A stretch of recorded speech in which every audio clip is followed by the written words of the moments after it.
Frozen Tundra Football League.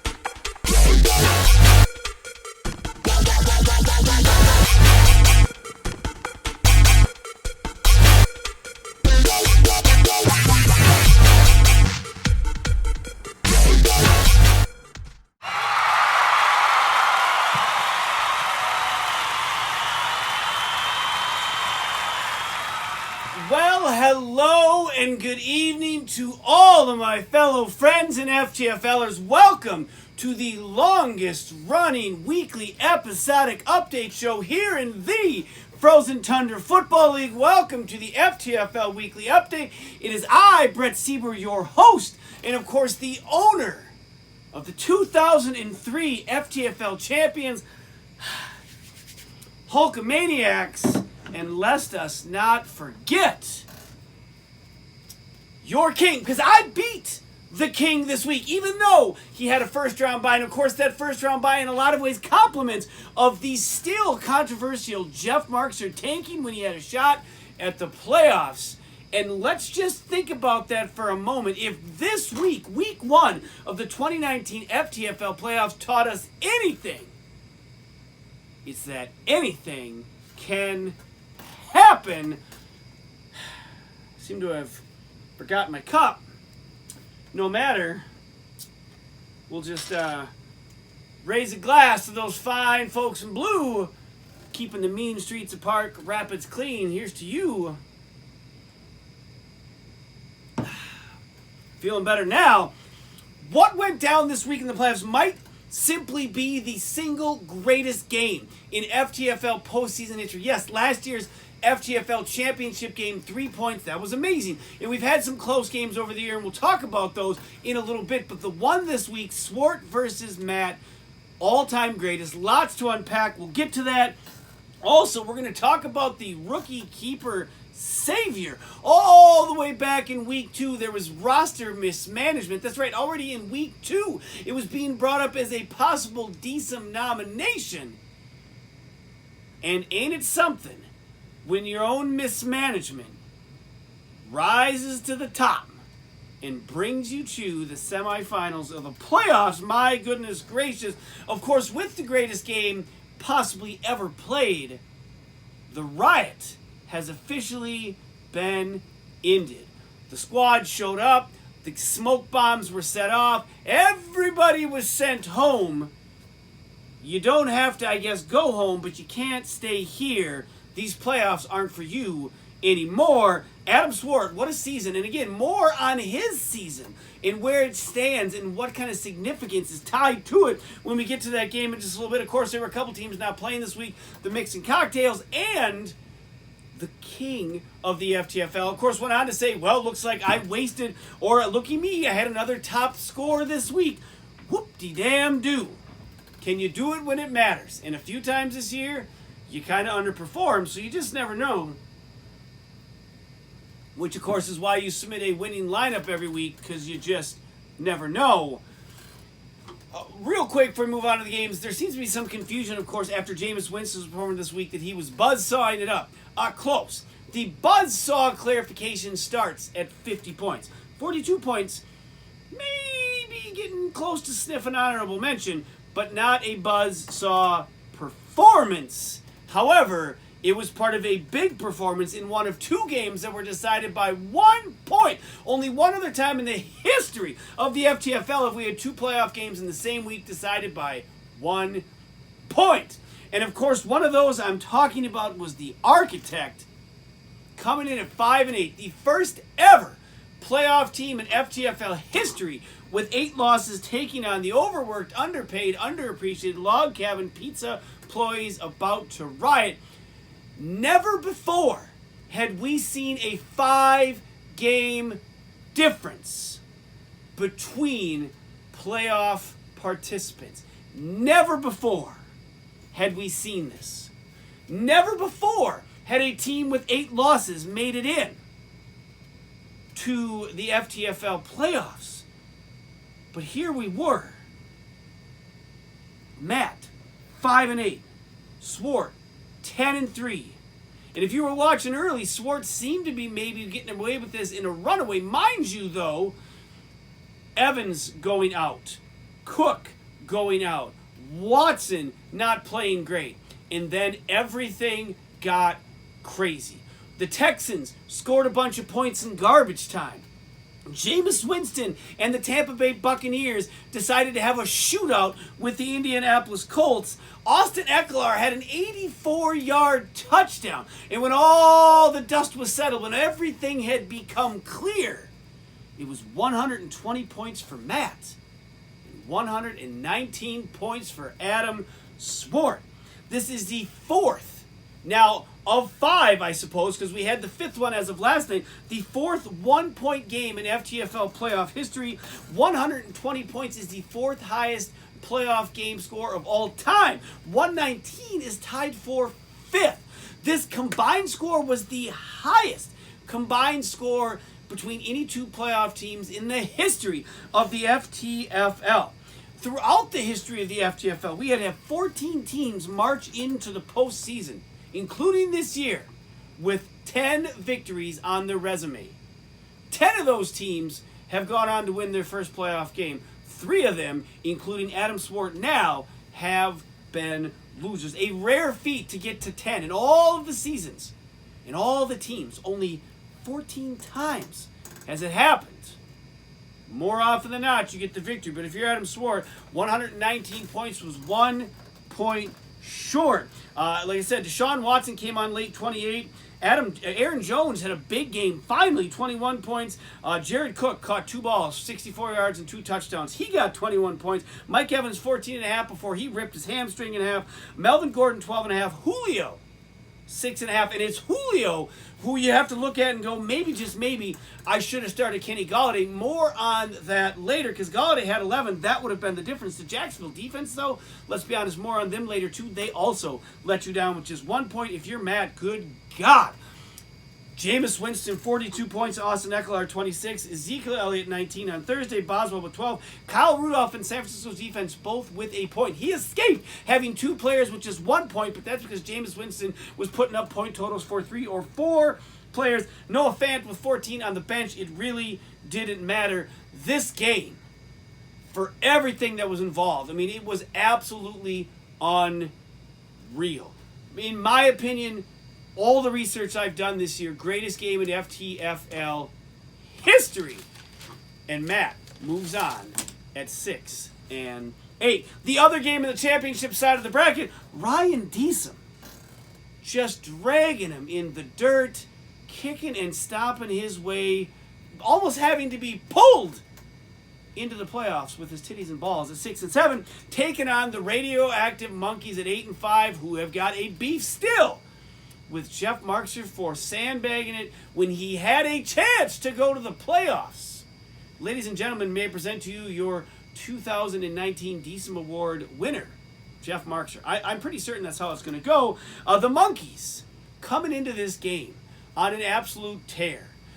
They rose from the ashes at 1-4 to tie for the division lead, lose out because of tiebreakers, make the playoffs in the first round, taking on not last year's champion, last year's runner-up.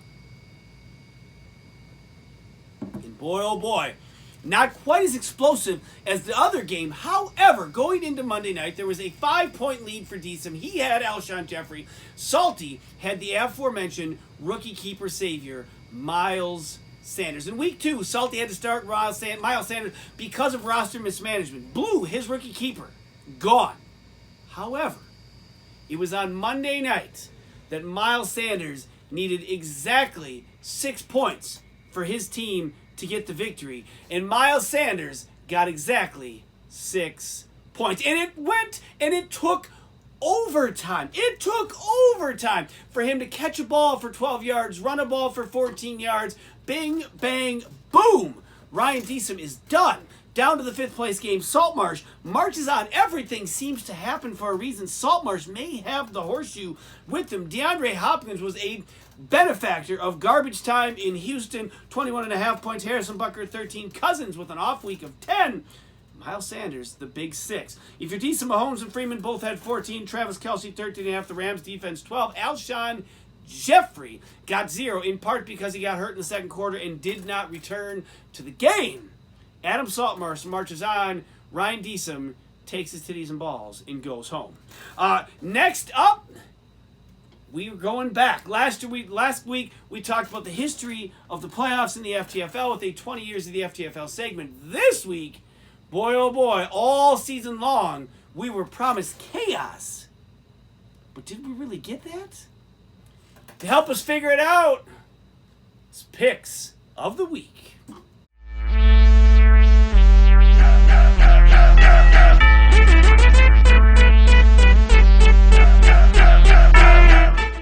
All right, so before the season even began, Adam Swart was promising us a season filled with chaos. And as his season came to a screeching halt this week, I really couldn't help but feel that we got a little shortchanged. So I thought, well, who better to talk to us about chaos than the innovator of chaos himself? I bring to you now the Joker.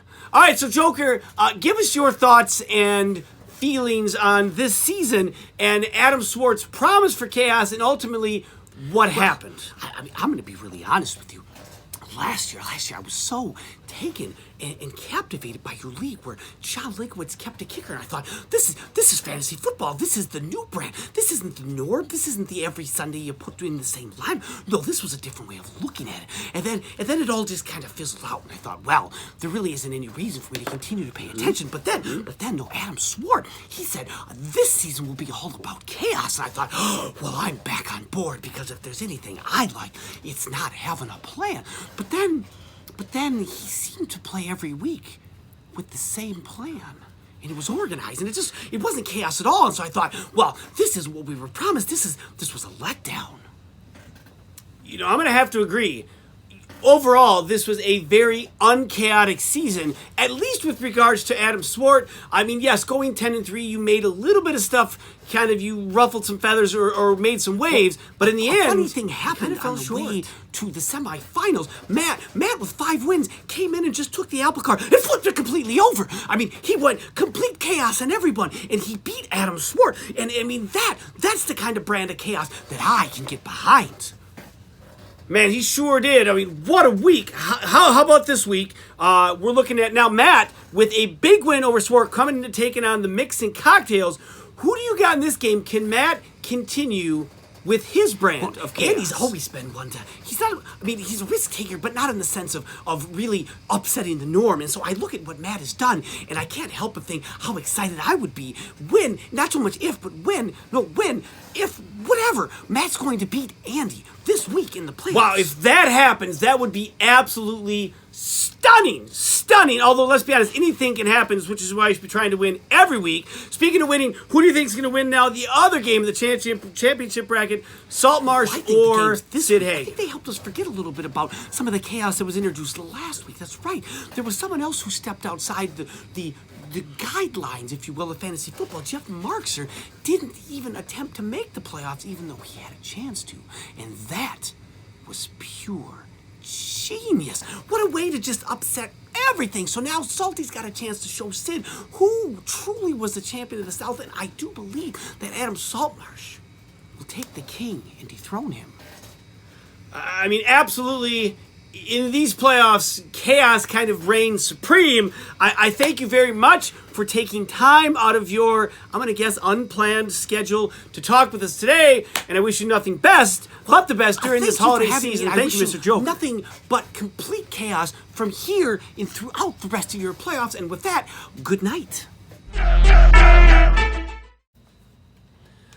I'm not going to lie. I have to agree, the most chaotic thing of all, a 5-8 team stormed the playoffs and beat a 10-win team. Congratulations, Matt. I don't say that often. Kudos to you. On now to the other side of the bracket, the consolation championship side of the bracket. Mana, 3-time Lucky Pants champ. Mana coming in at 4-9. And by the way, you still owe me 4 cents. And it sounds as if Bart may be coming. Haven't heard anything since last week, so time will tell. Taking on the Hulkamaniacs coming in at 4-9. And wouldn't you know it, Jeff put in a competitive lineup. So much so that he scored 75 points on my 72. Allen Robinson, 16.5. Hayden Burst, no idea who that clown even is, scored 15.5 points. That's right, more than anyone scored for my team. And Terry, everybody wanted him earlier in the season. McLaurin added 10 for me. Gurley, 14. Hunt, 11. Gurley and Hunt are front runners for keepers on my squad for next year. My hope is that, of course, Hunt ends up somewhere as a lead back as he appears to still have some juice. On my bench, Breeze, 46. Garoppolo, 34. Good Lord, 80 points between two quarterbacks. My quarterback that I started, I believe, got me 8. I lose. I go now to the toilet bowl game where I will face the loser of this game between the Pack Attack coming in at 4-9, taking on team I just missed the playoffs at 5-8, Linkowitz. And Linkowitz pissed about missing the playoffs. 115.5 to Eric, 71. Zach Ertz, 2 touchdowns, 1 to end regulation and 1 to end the game. 22.5, 27.5, 22.5. It's one of those numbers. 18.5 for Derrick Henry. Robert Woods, 17.5. Brady, 12. Calvin Ridley, 12.5. However, going on IR today, so John will not be able to use him to help him claim the consolation championship here in the FTFL. If you're Eric, Phillip Rivers, big game, 32. Amari Cooper, 13. 4 at 2 or below. Just not going to get it done. This could have been worse. John had, ish. Emmanuel Sanders, 33.5 points on the bench. But again, it did not matter. Well, let us talk about the stud, the dud, the decent. Talk about next week's playoff matchups and get ourselves out of here. Start of the week, of course, has got to be Jameis Winston. Jameis, heck of a game down there. 42 points. This is 1 week after his season low of 4. 4 points. Comes all the way back for 42 to help his team get a 1 point, 120 to 119 victory over Adam Swart. My goodness, it doesn't get much bigger than that. Dud of the week, the Jacksonville defense. 1 point. 1 point. Tied for the worst defensive performance in the league last week out of all 32 teams. Now, before Swart picked this team up in Week 9, they were averaging just over 9 points a game. Since Swart has picked them up, they're averaging just over 3. I'm not saying the Jacksonville Jaguars quit on Adam Swart, but the Decent Award, also nomination goes to Adam Swart this week. Kenny Golladay, the number 4 receiver in the league, on the bench. Now, I know last time he played the Vikings, he scored half a point. So you're going, well, but number 4 receiver in the league. How is he not in a lineup every week? Inexcusable. The number 4. Dude, there are only 3 other receivers better than him in the entire FTFL, and he was on your bench. I think Mike Evans is one of the other ones, so you had one of them in the lineup. Good for you. Julio Jones is number 18. Number 18. If Jeff didn't exit stage left out of the playoffs on his own behalf 2 weeks ago, last week, this appears to be a strong, decent nomination. You out-coached yourself, and then you got out-coached by the one and only Matt. That's a decent nomination. Playoffs week number 2. The Mixing Cocktails are getting into action 11-2, taking on the Architect at 6-8, and wouldn't it be something? Earlier this year, when it was apparent that Matt was getting into the playoffs, and by earlier I mean just 2 weeks ago, last week, Andy said, how pathetic or how terrible or how ridiculous is it that a 5-8 team is making the playoffs? Well, Andy, you better win this week. Otherwise, that 5-8 team will have all sorts, I'm sure, to say. The other team that had to buy the king of the FTFL at 8-5, taking on the Radioactive Monkeys now at 9-5. This one, if you will, for the true South Division winner. Salty gets his opportunity to prove to Sid that without Marxer's help, Adam was the better team. In the 5th place game, speaking of Adam, the overworked, underpaid, underappreciated log cabin pizza employees really just ready to go home for a long Christmas snap at 10-4, taking on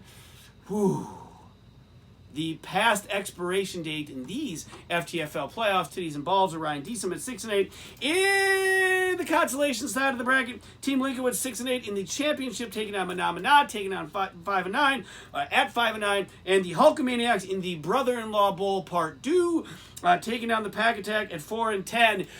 That's about it for this week. Next week is the holiday special, and we will be live on December 17th. That is a Tuesday, 7 p.m. Gifts for everyone, special guests, holiday cheer everywhere. Can't wait for it. Until next week, peace!